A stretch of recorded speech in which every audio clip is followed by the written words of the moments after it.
It looks like we just went live now, Yes. actually. That's so great. Hi, Destinee. Welcome so much to the show. I'm Dr. Brittany Baretto, and this is Destinee. Destinee, it's so great to have you here today. Brittany, thank you for having me, and I'm really excited to dive into this conversation. It is a really important conversation to talk about marketing because we can build technology and solutions all day long, but if we can't get it to our customers, there's no point in it, right? It's what our investors want us to do. It's our purpose is to get these solutions into the hands of women, female, and girls. So talking about marketing is absolutely critical. Why don't you first introduce your firm to our viewers today?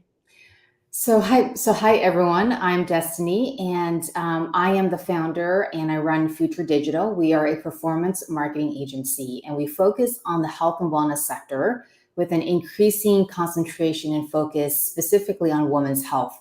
And that personally and professionally has delighted me as the space continues to grow. So we work with our clients across both acquisition and retention marketing. My entire career, I've been in digital. I've worked at tech companies in San Francisco for a long time. I've ran campaigns and have run brands that included Microsoft and Twitter and Sephora back in the days when social media marketing was getting created and invented. So to Brittany, your point around marketing, I believe that if we can have our digital marketing be as strong as the product itself, that's where the combination is powerful, and that's where you are winning. You know, sometimes I even see fem tech companies where their digital marketing almost is kind of their product as well, because there's so much education that goes into the content they're creating. So I would love to think about that with you as well. Well, first, let's talk about, what is media and marketing? Kind of give us the layman's terms of what is paid media, what is lifetime value, when we just kind of set the stage for us in terms of when we say we're going to talk about marketing, what kind of marketing are we going to talk about today? Yes, so we'll touch on a couple of different aspects, but I think an important topic is your marketing mix and defining how you are defining your acquisition channels. And at a higher level, we have paid channels, which includes the well-known Google, Meta, and that also includes a Pinterest and TikTok, so paid social and paid search. Then we have email marketing, which then is where we'll touch on increasing the lifetime value of a customer. How do we retain that customer when they've made that first purchase, and how do we get them to come back on a frequent and recency? So frequency and recency. Then there's organic, which, organic building out your social channels has now also blurred into building out your influencer network / affiliates.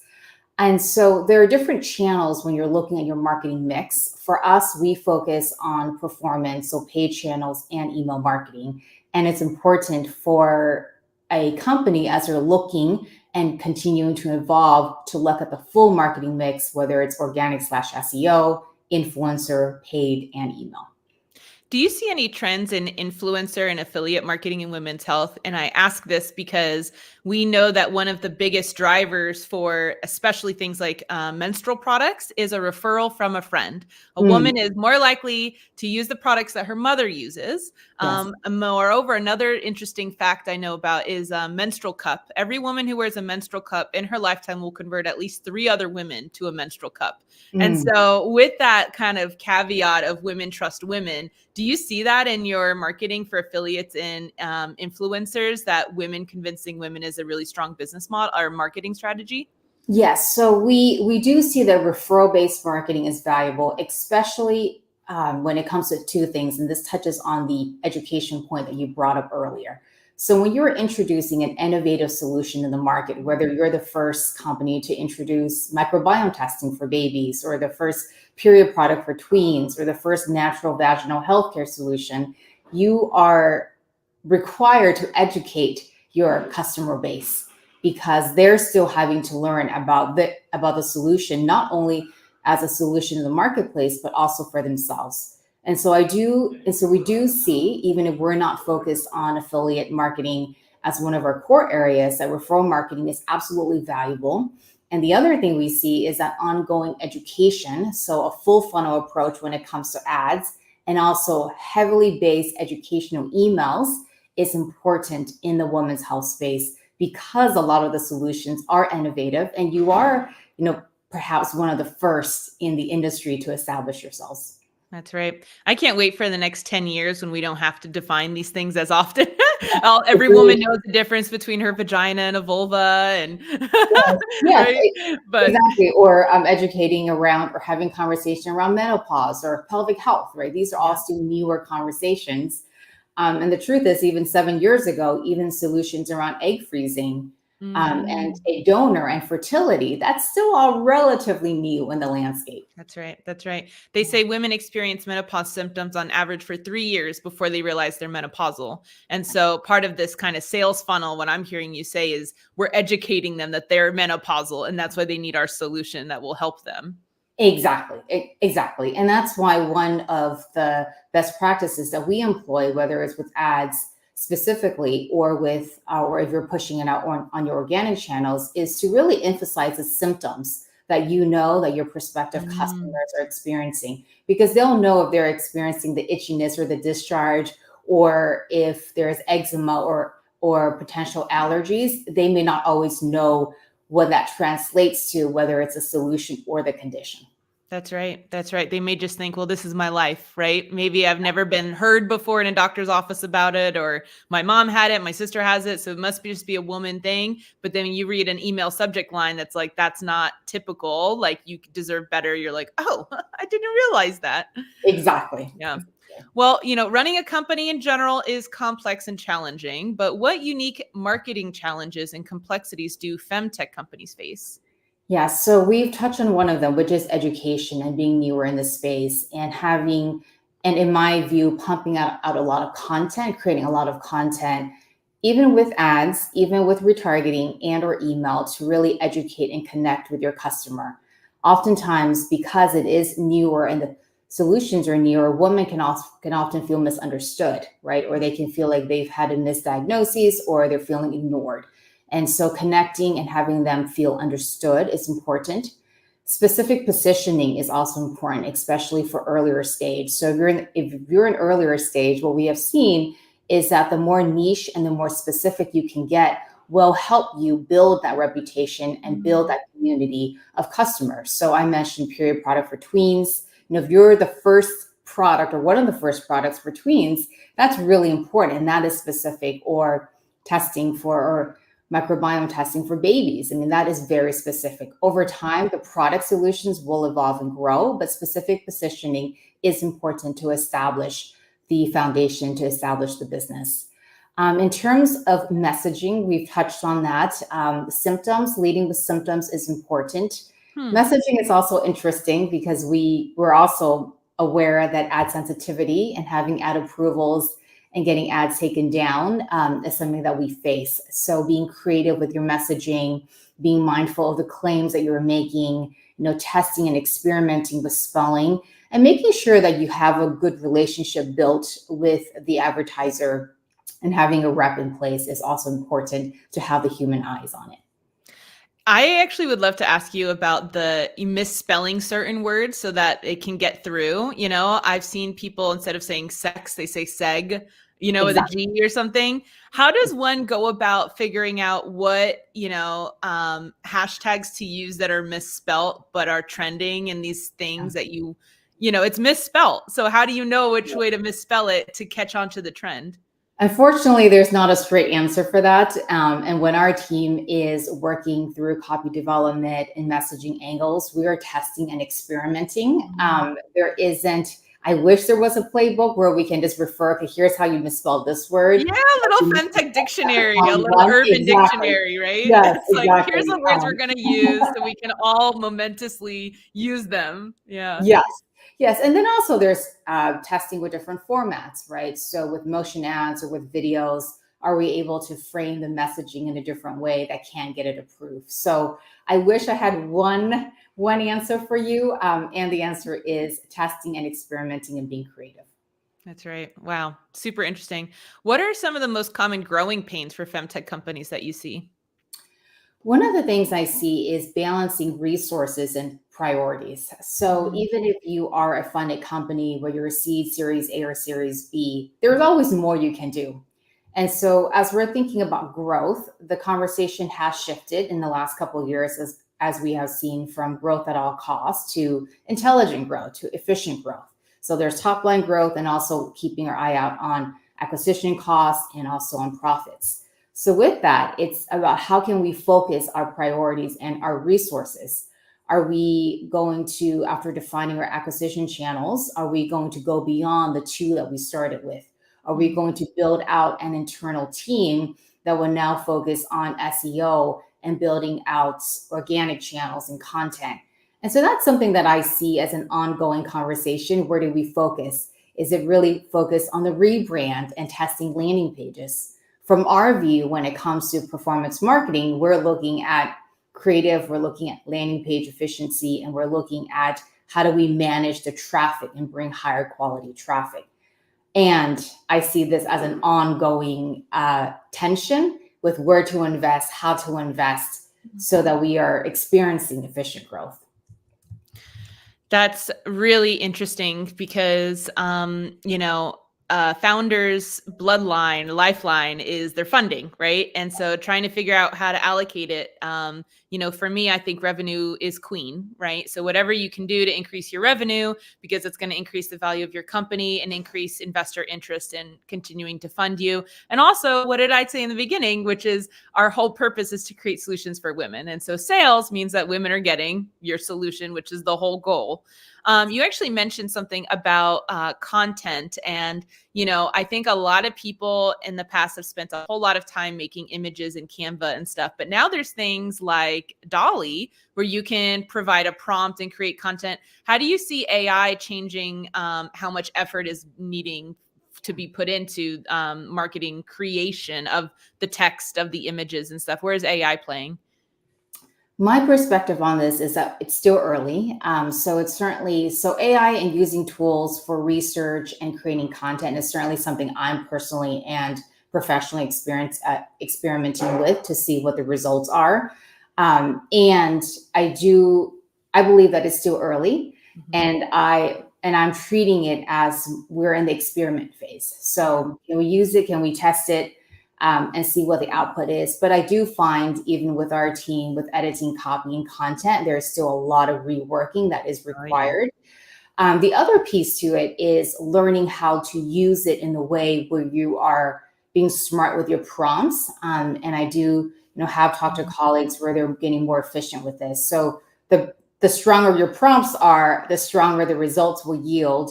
And currently, I am still seeing a lot of editing and reworking. That's right. I mean, if we need to put typos in it in order for it to not get blocked, yes.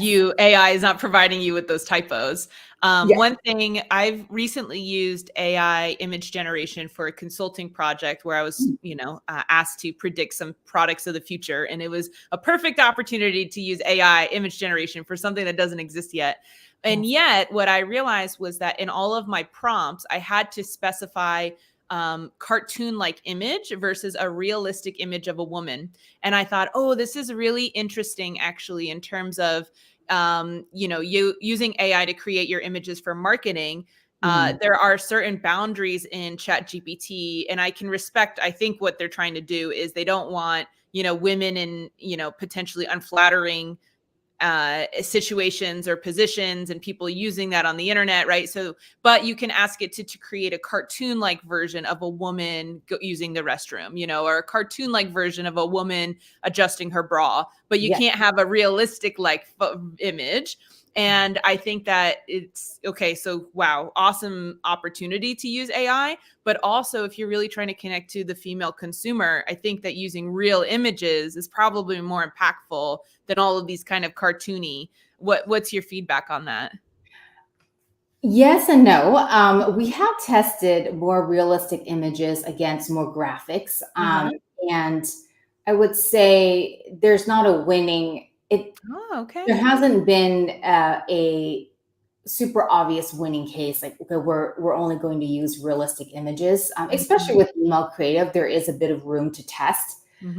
So I would say that using more cartoon images is also a necessity, right? Especially certain times with getting approvals, with getting access to your point. Realistic images, we just don't have that content or that library available yet. And I will say that well placed, you can still yield the types of performance results with cartoon images and graphics against realistic ones. Yeah. Interesting. Very Yes, interesting. yes. Well, I'm excited we're seeing more stock photos of older women, because I remember years ago I'd Google like menopausal woman, and it was like these super old, like leathery, like they've been in menopause for like 30 years, you know? Like I'm like, "Oh my God, where is there like a 55-year-old woman? Why can't I find this?" But so it's Yes. interesting to see how it's changing. Yes. What is the right time for a femtech company to invest in their digital marketing strategy? Where does a founder even start? Yes. So you made a great point where revenue is queen or king. And so in the beginning, and especially when you are getting off the ground, looking at how are you going to acquire new customers, that's going to be important. And in my perspective, starting with 2 channels is valuable, whether you're building up your organic community and or you can start testing on paid channels. So you want to define your acquisition channels, and that happens pretty early on, because if you can't start to even have your first group of beta customers or your beta clients in your programs, then you're not able to test and evolve your product, whether there's product market fit and or whether there's shifts that have to be made. Now, one of the strengths of paid channels, even though I have met a lot of founders who are nervous about it, especially if they built this up organically or they've really leveraged influencer communities, is they're nervous about paid. And paid is expensive. It can seem intimidating, especially if you don't have the right resources against it. And my feedback on that is you can leverage paid pretty early on as a way to test your messaging, as a way to see how your customer base is responding to you. And you want to start efficient.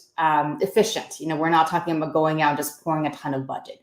So paid can be fast, it can amplify, and you can start pretty early.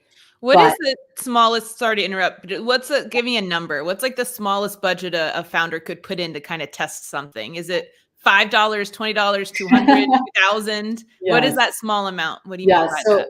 broadly speaking, if you don't have any budget against paid, I would allocate up to 5,000 a month across potentially Meta and Google. If you're going to start in both channels, it's a good starting point. You may not spend all of that in the first month, but just for your mindset to be able to allocate that. But to kind of come back to your question, digital and growth and acquisition is important. You want to define your 2 channels early on. In the beginning, what I've seen is building up your organic communities, and doing that more slowly and steadily is important, but don't wait too long to start to introduce paid, because it can't amplify your results. It can't amplify your testing. And starting with a budget around 5,000 a month it's a good starting point. I understand that's broad and that's going to vary based on your specific circumstance, but that's important. And then I think the other piece is, don't forget about your retention and building up your email list. And oftentimes companies are so focused on their acquisition that they forget about the retention, the follow-ups. Can you tell us a little bit more about what's the difference between an acquisition and a retention? Yes. So if we are focused on acquiring that customer for that first time purchase, that's valuable. And there will be a much larger percentage of or potential customers who receive your ad, they don't click through, they don't buy. And so having a lead generation funnel is important. In women's health, we see a lot of quizzes, which makes sense, because there is an education in getting to know you involved, or aspect of it.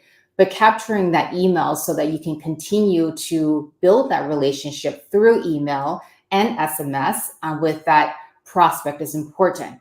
The other thing that's really important is that when your customer makes that first time purchase, it's also really important to focus on, well, how can we get them back, and how can we introduce them to other products and to other offerings earlier on. Got it. Wow. This is, sometimes we can get our eye on the prize of getting new customers, but we're forgetting about the ones we already have. Yeah, exactly. Yeah. That's Mm. right. And we What? like to have growth, like organic growth from your existing customers as well. It's not all just new. Right. Yep, those referrals. Like I said, women Yes. trust women, right? So how can 100%. you get your customers to get other customers in the door on your behalf? What would you say are the top 3 tips for running a femtech marketing campaign? For running a campaign, does it matter if it's paid or a specific channel or just more broader overall? Ooh, Let me I share. guess I don't know enough about which one is more viable. Yes, So, yes, what yes. keeps you up at night? What are the top three things you want all So, femtech companies when they consider marketing to know? yes, I'm going to zoom out a bit. And this also may sound repetitive. So, from my view, the three categories of what drives recurring growth is there's product. So, having a great product, and then also refining and adjusting the product as it evolves in the market. And then, of course, introducing new solutions. So, there's a suite, whether it's services or products. And then from there, the way I have experienced this is having a loop between acquisition and retention. Mm. So having your acquiring customers on your established defined channels, you're adding and testing new channels as appropriate and as budget allows. And then you're feeding that with a retention loop of follow-ups between email and SMS and mapping through that life cycle journey. And for me, this is where I have seen startups and companies able to grow, not just top line growth, but also efficiently. And it's important to not neglect one or the other. Yeah.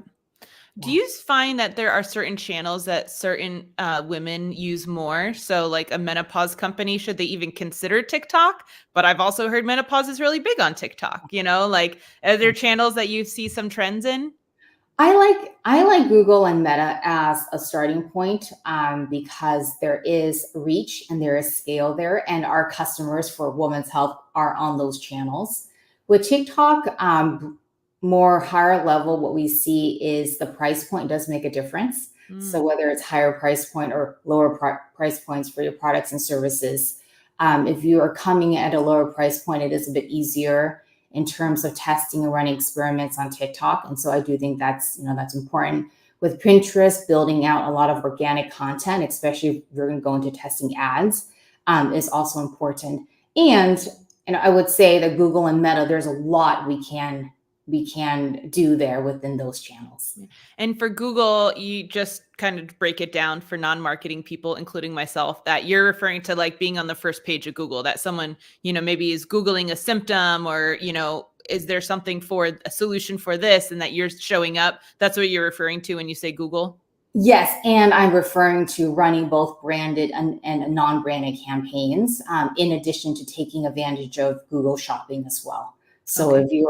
if you're a product-based business, having leveraging Google Shopping at the top of the feed, and then also Yeah. running both branded and non-branded terms. So when they're looking, you have the sponsored ads that are popping up. Got it. And the Yeah, meta is Facebook and Instagram, right?